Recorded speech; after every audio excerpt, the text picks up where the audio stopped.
The Taino people believed their supreme god lived in a world before time. There he labored, fashioning the forces of nature.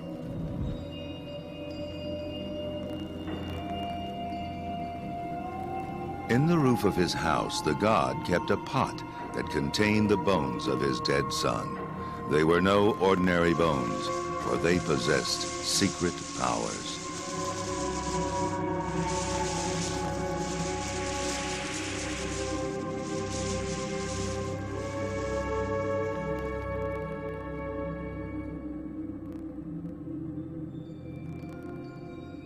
Hearing of the bones and their magical properties, a few spirits decided to steal them.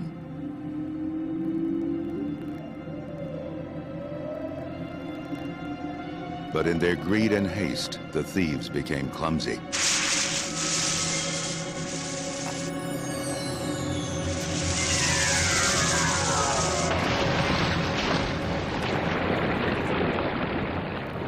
From the broken bowl, the oceans of the world gushed forth, and the bones transformed into the fish that were to feed the Taino, the people of the Caribbean.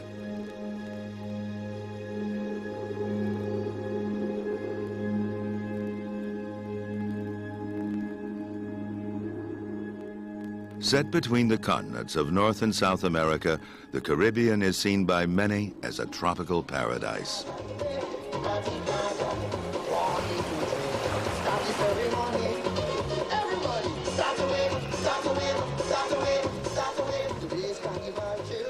Today, the people of the Caribbean are newcomers. New cultures have been shaped by people lured from Africa, Europe, and America.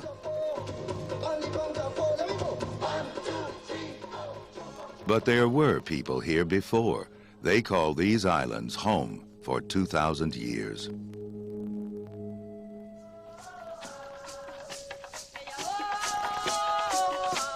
This is their story, the forgotten story of the Taino and their world of blue water, tropical islands, and the creatures of the Caribbean.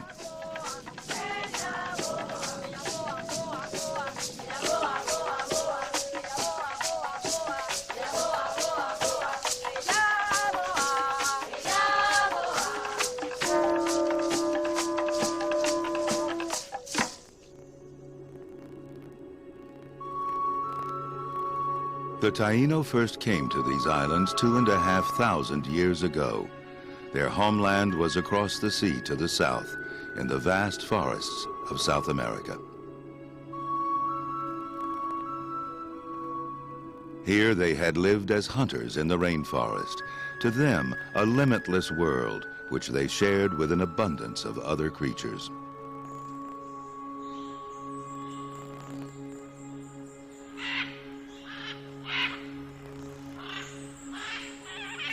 The sky was also rich with wondrous life.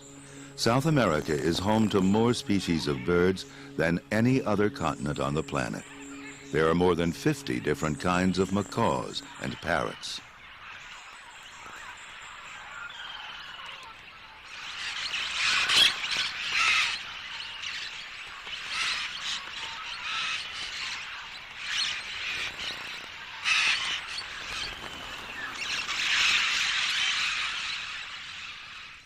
There are more than 200 species of hummingbirds. This is a Jacobin. The rainforest is a well-stocked larder for an abundance of life.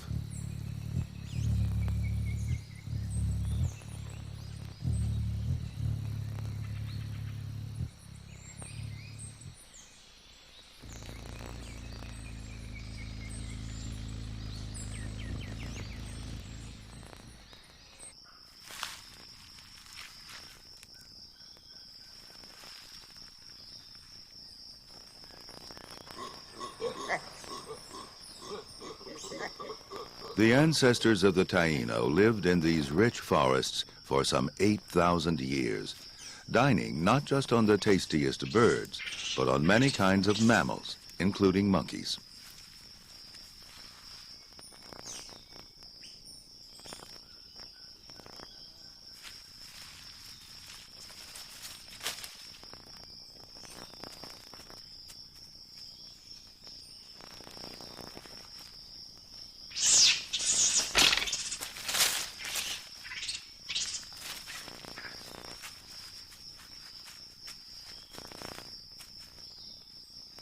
Along with monkeys, many birds, such as the crested oropendula, provided the ancestors of the Taino with their protein.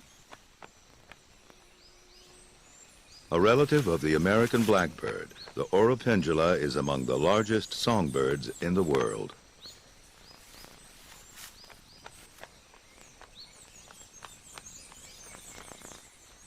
The land the Taino ancestors cleared for farming attracted birds to the trees along its perimeter. Nesting in the tallest trees gave them ideal lookout posts for predators. The open area also made for easy flight paths. In nests 120 feet above the ground, the eggs were inaccessible to the Taino ancestors. They hunted the birds for extra protein.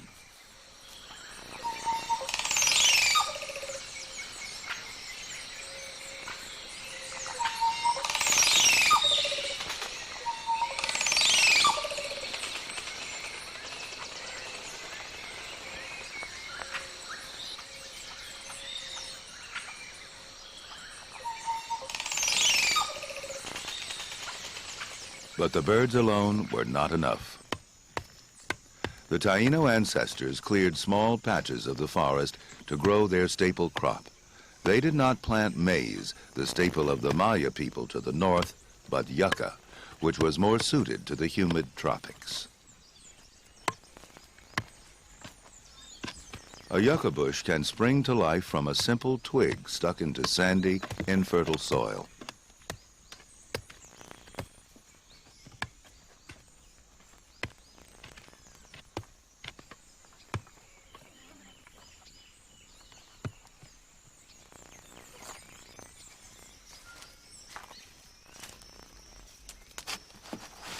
It produces the heaviest harvest of any crop, tubers full of carbohydrates. But there was one serious problem with this wonderful crop. Yucca is poisonous. Its tubers are also full of deadly cyanide.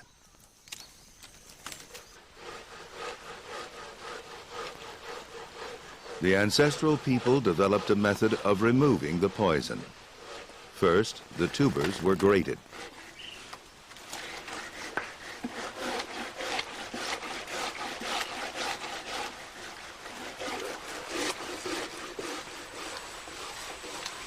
Then the grated pulp was put into a special vessel.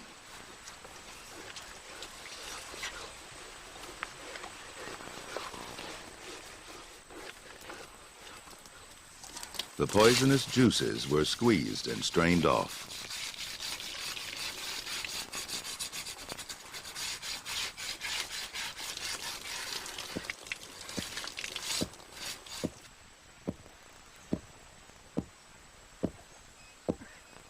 Finally, the dried root was pounded into a flour that lasted weeks without mildewing.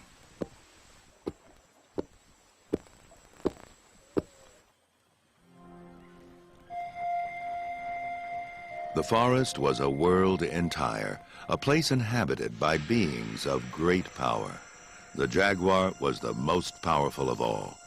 With seemingly supernatural strength and its ability to hunt in the dark, the jaguar was a fearful beast.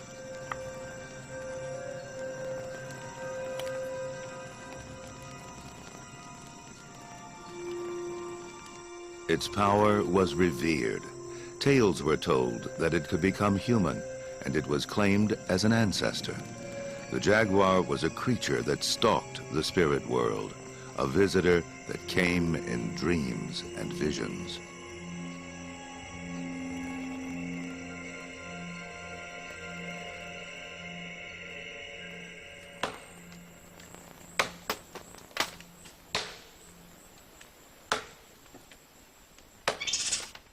There was, though, one great difference between the human and animal inhabitants of the forest world.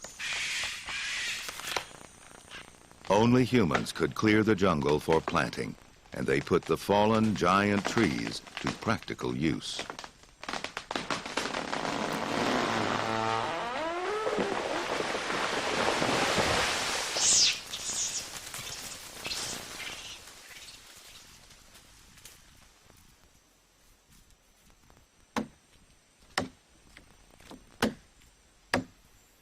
This was how humans could move through the jungle, not by walking, but by sitting in a floating tree. It took many weeks to turn a living tree into a canoe, but without it, they would be restricted to small hunting grounds around their villages.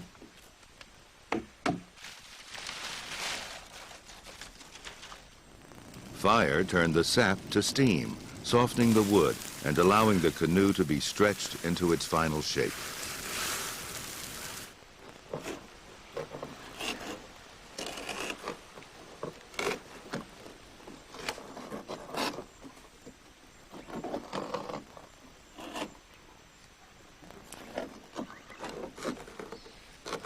Some canoes were big enough to carry 20 or more people, but most were smaller craft used for fishing.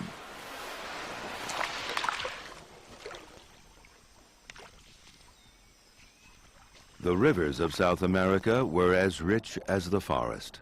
There were thousands of different kinds of fish, and in large numbers. With so much food available, the human population grew steadily.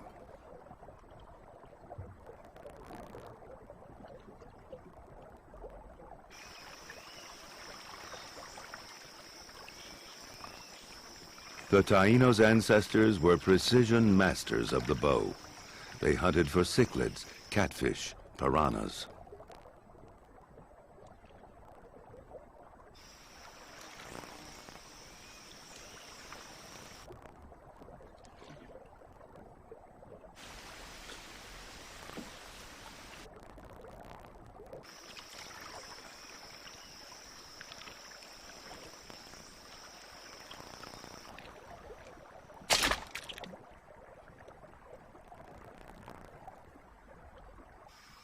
These hunters were highly skilled and could harvest the rivers and the forest at will. There was nothing to prevent them from colonizing all of the flat tropical jungle. They even dined on iguana. The iguana may look slow, but it has a dramatic way of reacting to danger.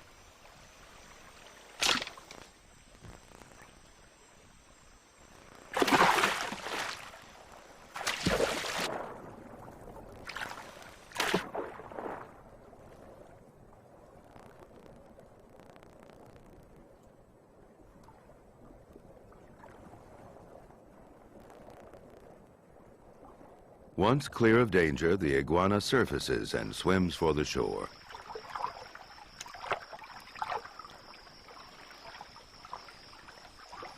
It's a strategy that works in most cases, except when the reptile mistakes a floating tangle of trunks and tree branches for the riverbank.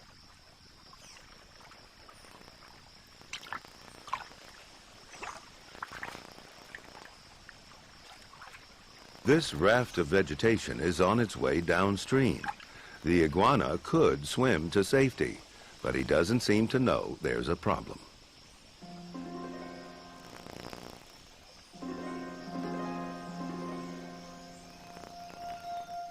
Over the millennia, rafts must have carried away many creatures of the forest.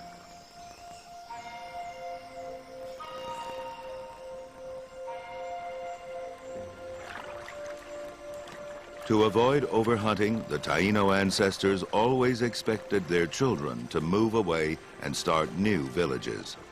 The penalty for staying home was death. That is why a god kept his son's bones in his roof. The boy had been deliberately killed for returning home. Pushed on to new land, the children of the ancestors were bound to run out of forest eventually. These are the people who spilled out into the sea. 2,500 years ago, their canoes set out into the unknown.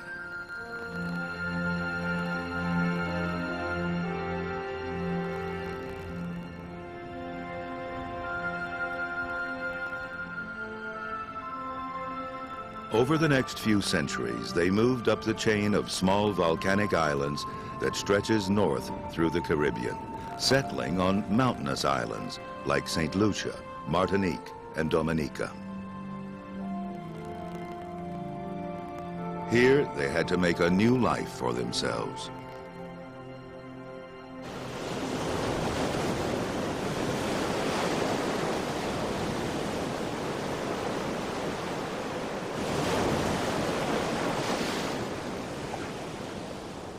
They had entered a world where no people had been before. What they had learned in South America would be of little use here.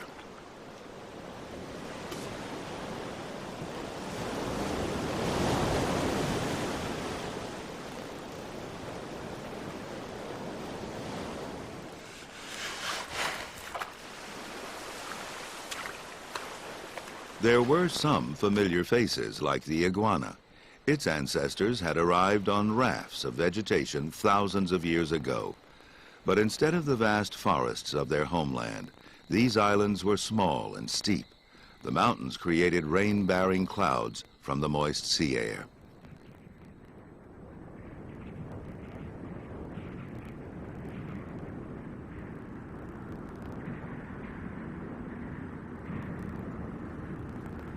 The new islanders understood the relationship between the mountains and the sea very well. Their first sacred objects resembled the mountains. The peaks produced rain, giving them the precious fresh water they needed to survive.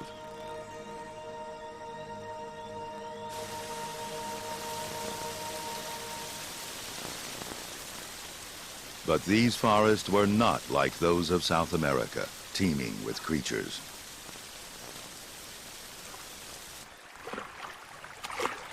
The rivers were not broad, warm fisheries, but fast-flowing mountain streams. The fish in them were too small to be worth catching. These are gobies, descendants of fish that once swam in the sea.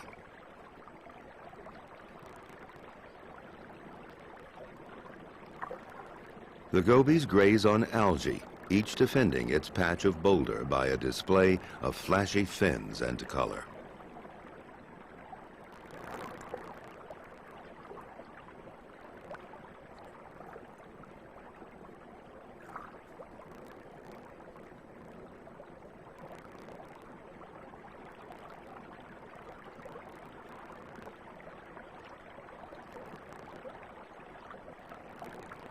These streams provided no food at all for humans, and the forests, too, were unpromising.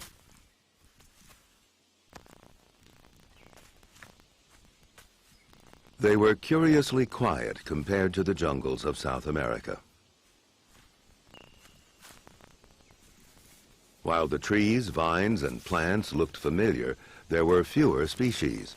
The lack of diversity was just as true of the birds. There were still hummingbirds, but not many, and none they knew. The purple-throated carib is unique to these islands. This unusually large hummingbird had evolved in isolation here from ancestors blown in from South America.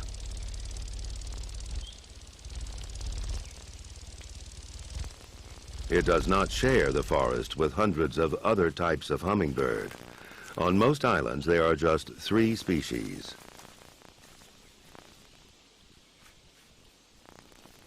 This is the tiny Antillean hummingbird. Its nest is just 1 inch across. There's no room for competition here. Each type of hummingbird drinks from different-sized flowers and feeds its young on different-sized insects.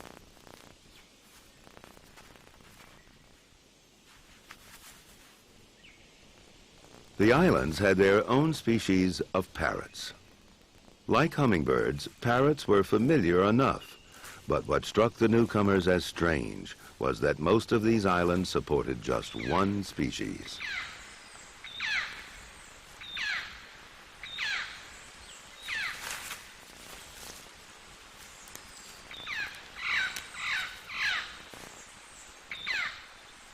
What the islands did have in abundance were lizards. Each limb, branch, and twig had a lizard signaling its territorial rights. The islands had few mammals. The sea was too great a barrier for them.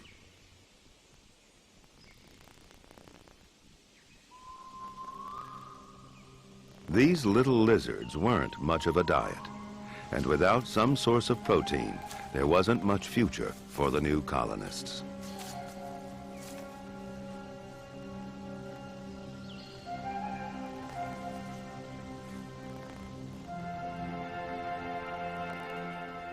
With nothing to hunt on land, they would have to turn to the sea.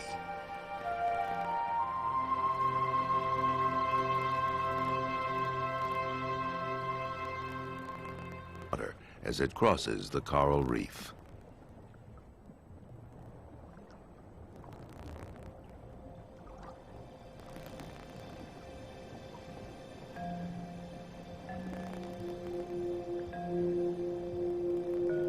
Where an island had a reef, and most did, there was the promise of protein galore. The reef was as rich as the forest was poor.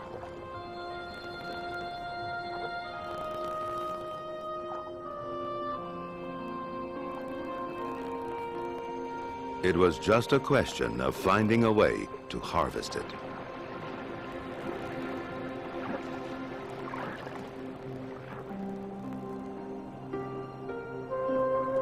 The varied fish of the coral reef share two common essentials of life: the need to find food and the need to avoid becoming food.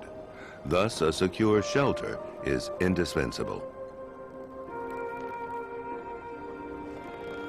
Many fish, like the angelfish, are territorial and won't share their bolt hole with anyone.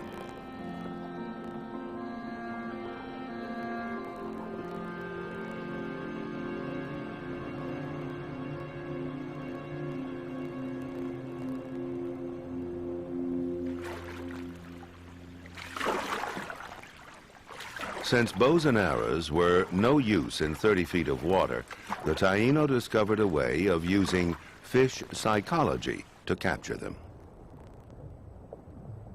They exploited the fish's insecurity. The basic tools were simple: a balsa raft and a woven box weighted with large stones.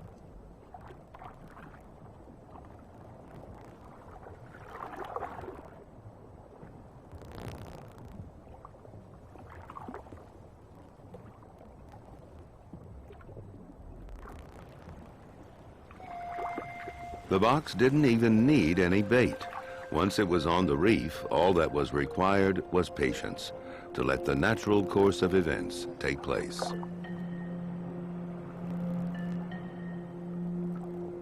The smallest and most vulnerable fish soon assembled around the box. Here was a vacant piece of reef that offered shelter.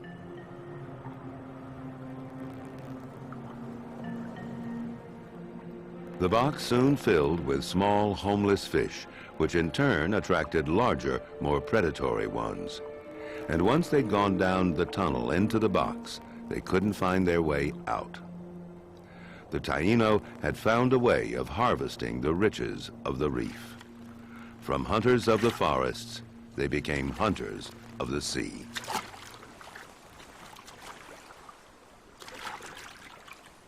And there were even greater rewards to be reaped in the open sea. Here there were schools of huge tuna fish. To hunt these large, fast predators, the Taino learned to follow the seabirds.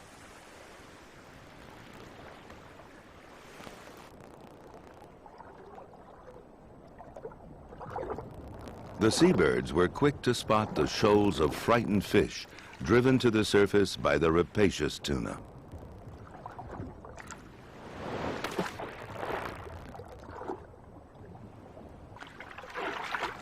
And in turn, the diving seabirds led the Taino straight to their own prey, the tuna.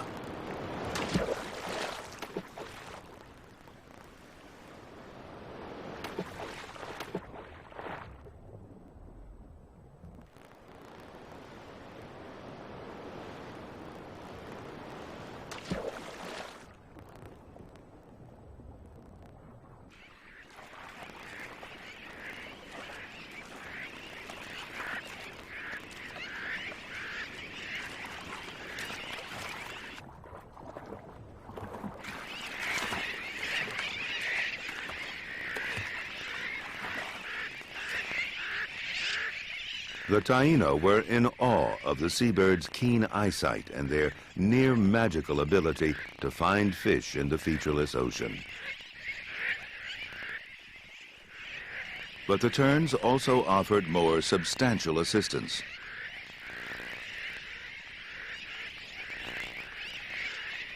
In the summer months, the Taino paddled out to the small offshore islands to gather the eggs of the seabirds.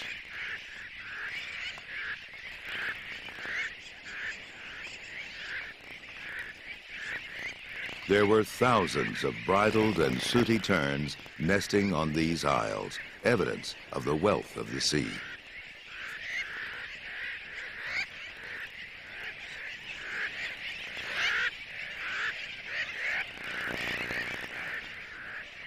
In the breeding season, food for the Taino was plentiful.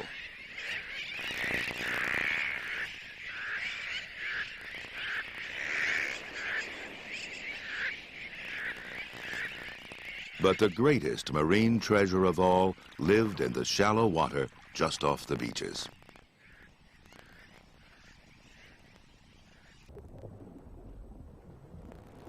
The snail's only defense is its heavy shell, and inside is 3 pounds of delicious meat.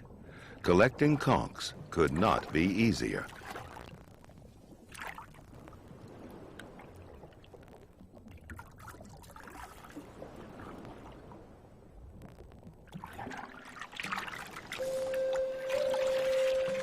The shell was no defense against the Taino, and the conch became the most important part of their diet. Over the centuries of harvesting, huge mounds of shells attest to their changed way of life. The Taino had become true islanders, harvesting the sea.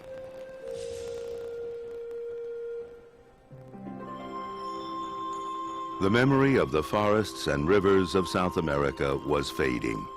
In place of the fearful predators which haunted the imagination of their ancestors, the Taino began to identify with far-seeing seabirds like the pelican, whose ability to range over the vast ocean seemed to them a sign of spiritual power.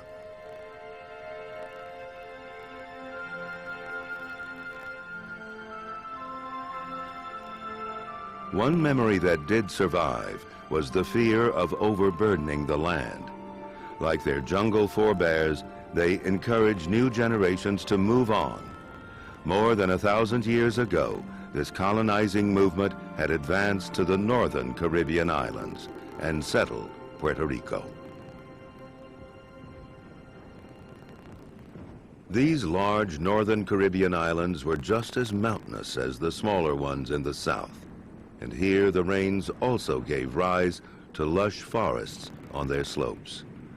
But while the small islands were volcanic, islands such as Puerto Rico were made of limestone.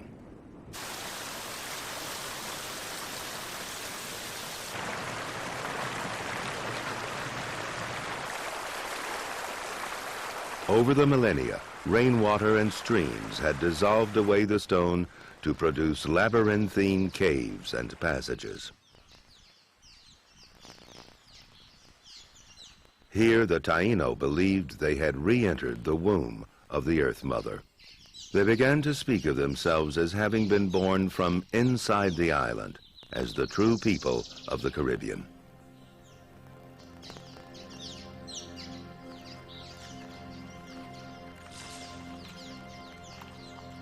With great reverence and trepidation, they came to these places for their most sacred ceremonies. These caves were the place where they had been conceived and to which the dead returned. Their ancestors were in the island itself. Their past was here, no longer in South America.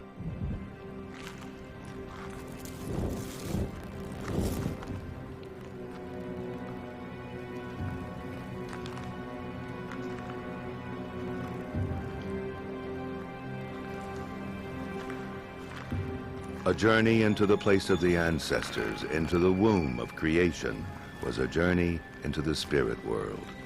This was a task for the shaman and chiefs, men dedicated to dealing with the dangerous powers that control reality.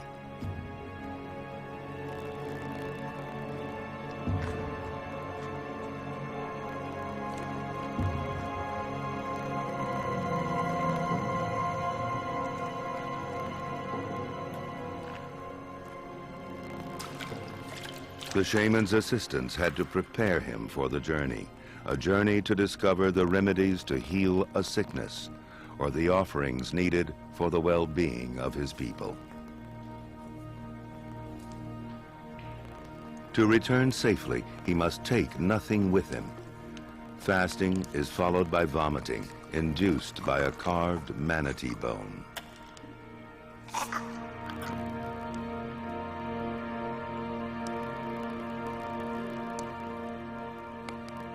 He then inhaled a hallucinogenic powder.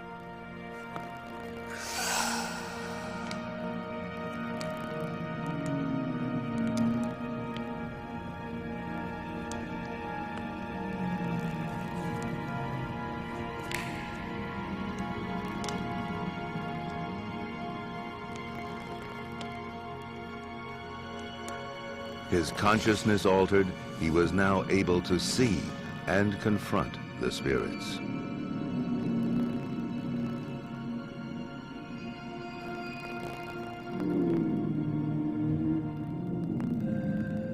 The shaman sees the spirit world that lies behind the physical one. That is where the forces of creation and destruction must be held in balance. He has to play a part in that and risk this journey into death to help the Taino hold the balance in the physical world.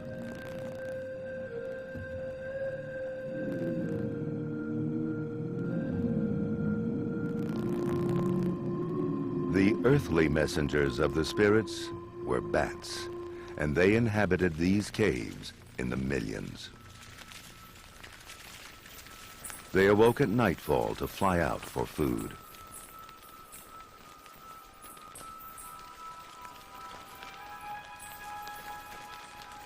They faced their own terrible peril, snakes.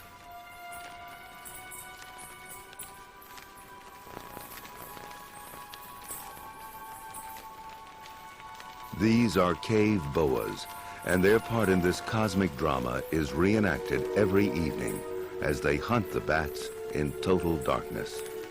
The bats can detect the snakes by echolocation. The snakes have to rely on feeling the heat of the bat's blood as it passes. Both creatures are swift, silent, and invisible to the eye.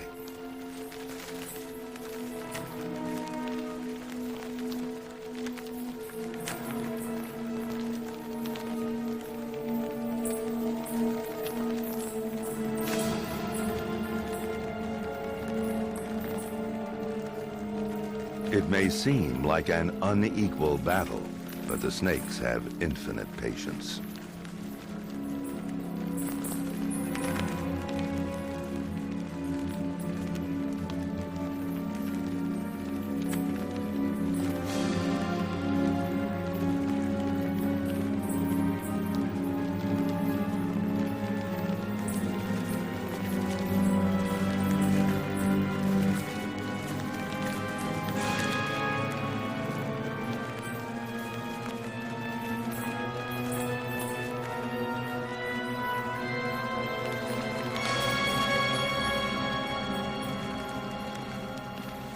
It is inevitable that a bat will be seized, constricted, and crushed to death.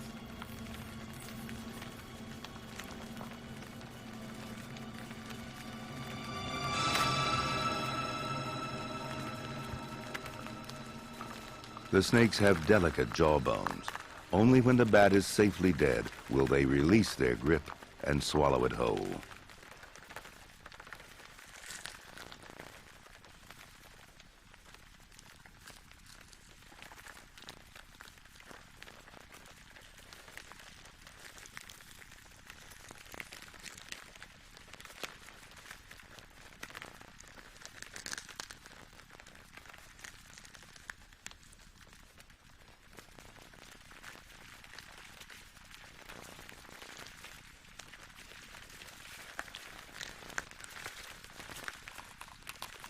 This cave houses hundreds of thousands of bats.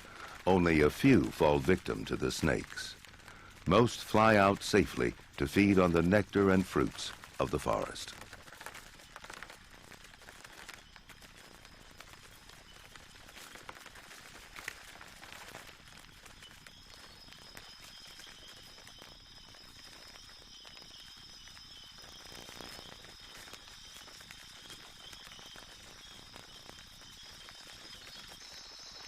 Occasionally, the taino too would seek food at night.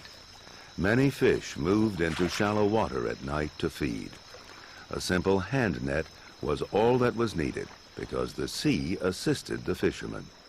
The net glowed as if it were on fire as it disturbed millions of bioluminescent microbes. Fish revealed themselves in exactly the same way.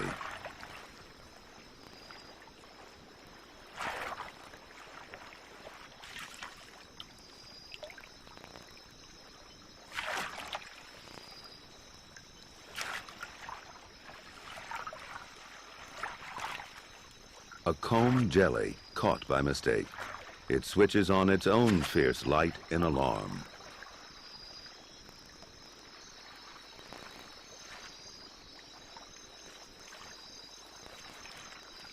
But when it came to fishing, the taino were no match for the messengers of the dead.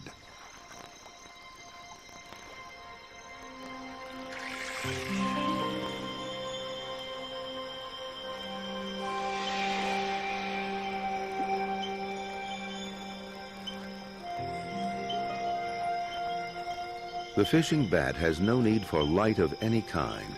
Its echolocation can detect tiny ripples created by a fish just below the surface.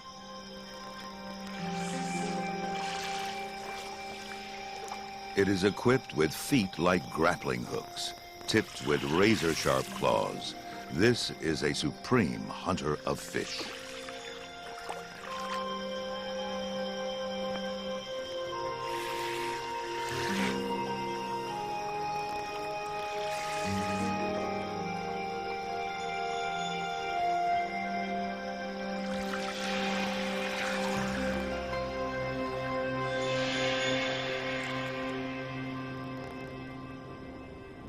The taino saw nature as a balancing act of opposing forces, wet and dry, night and day, life and death.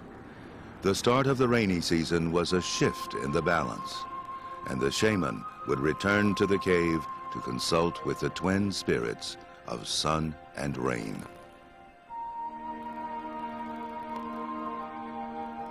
If droplets of condensation formed on the image, then change was on its way.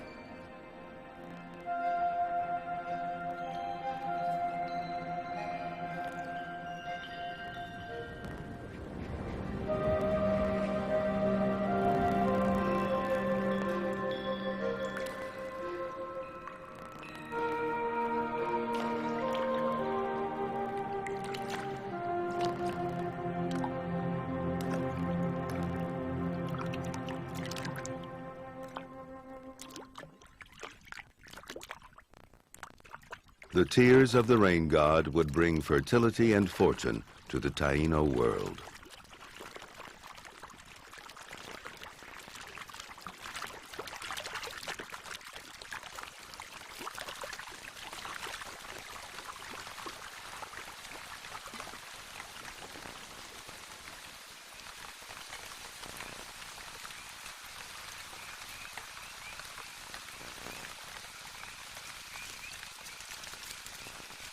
The coming of the rains brought a chorus of calls to the nighttime forest.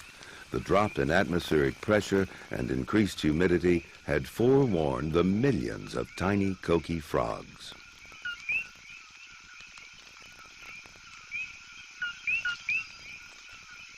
The males call to defend their territories against other males and to attract a female, for the rainy season is the time that the frogs breed. The taino spirit of fertility took the form of a coqui frog. It's the male that guards the small batch of eggs. He will spend 20 days shielding the eggs as they go through all their stages of development, from egg to tadpole to tiny frog, all inside the miniature transparent orb. With the male on duty, the females are freed from parental care, and each night they climb to the forest canopy to feed.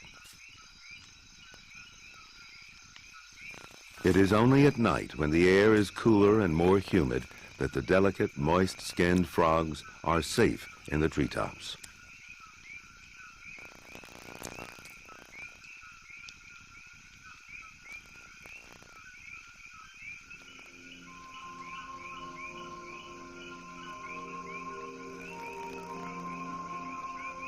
To avoid the laborious climb down, the tiny frogs simply launch themselves out into space.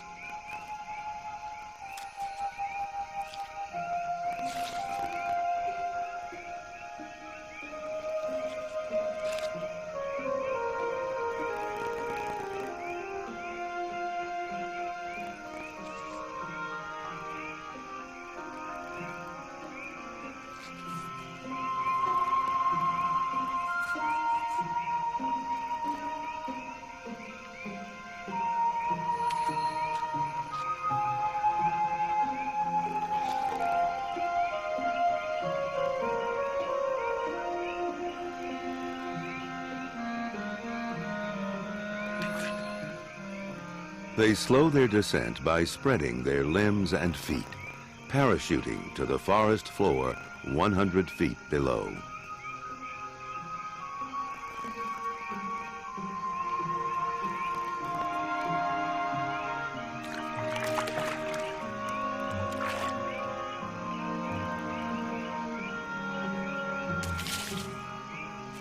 Every night of the wet season, for a few hours before dawn, it rains frogs.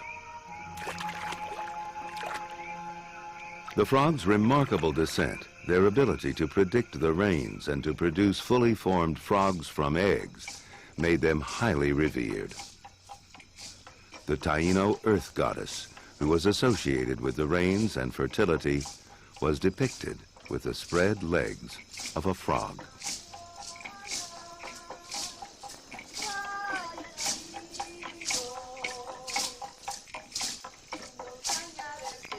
The rainy season was a time of feasting for the Taino. Rains brought new sources of food.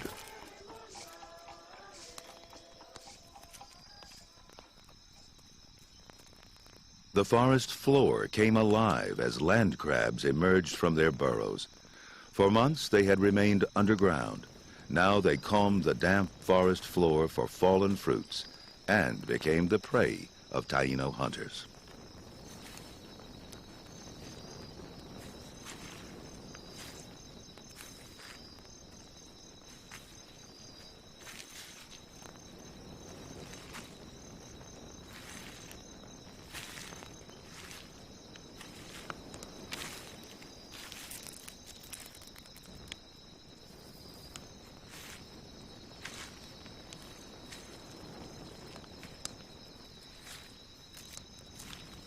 Although the crabs are vulnerable above ground, the females, fat and full of eggs, need to reach the shore to breed.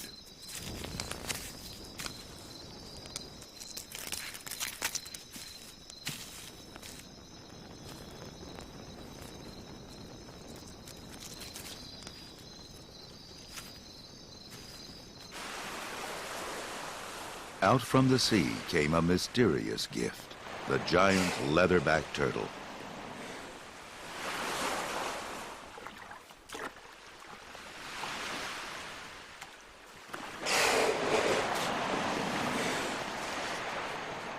The females come ashore only to lay their eggs.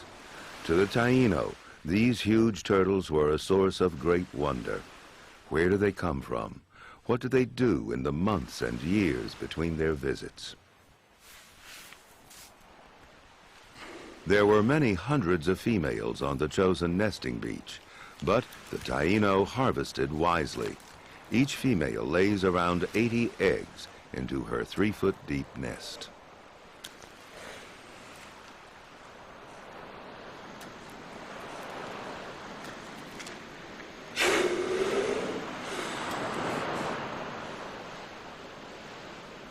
The Taino took only some of the eggs, leaving most to ensure future generations of turtles.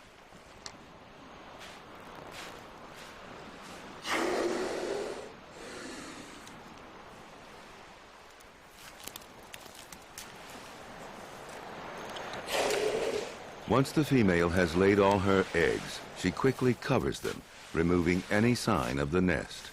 By spreading the sand and any scent it contains, the female may confuse potential nest robbers. Then, less than an hour after coming ashore, the 150-pound turtle moves laboriously back into her own world. The ocean sustained the Taino, yet in this most fruitful season, it was also from the ocean that came the greatest force of destruction. Huracan is a Taino word. It is the spirit of mayhem. Warm, moist air rises in the Atlantic, swirling into ever more violent spirals. The storm clouds suck up more water as they cross the ocean, building into the hurricane. As the storm approaches the Caribbean islands, seabirds are forced inshore by the increasing winds. At the eye of the hurricane, the winds can exceed 200 miles per hour.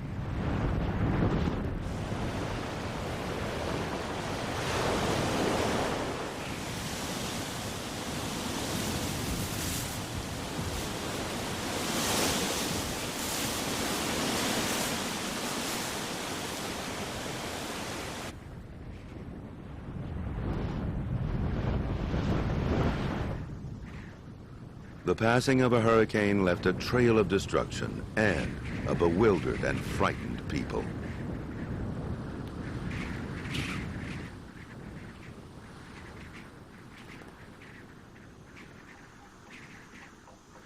To try to keep some sense of order in their universe and to balance the opposing supernatural forces of creation and destruction, the Taino held ceremonial dances called ariitos.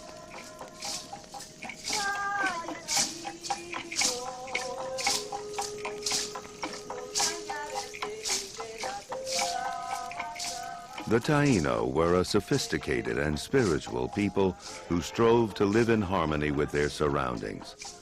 They had little need to fight over land or food. There were many islands, and the sea was full of riches. They called on their gods to hold the world in balance.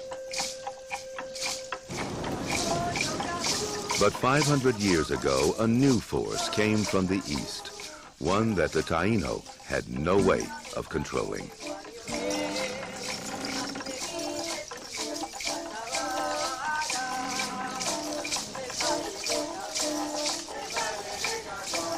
Their world was to change forever.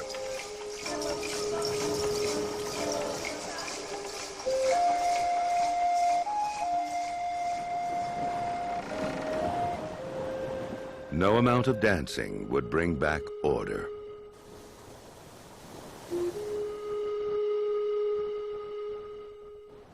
Columbus was in search of the gold and riches of the Orient. In October 1492, at the end of the hurricane season, the time of chaos, the Taino welcomed Columbus and his men.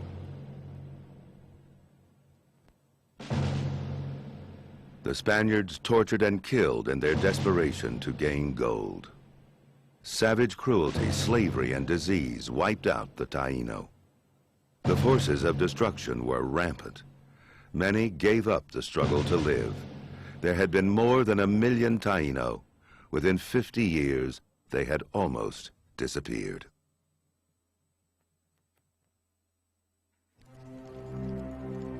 Driven onwards by the lust for gold, some Spaniards sailed west to Mexico and encountered the empire of the Aztecs.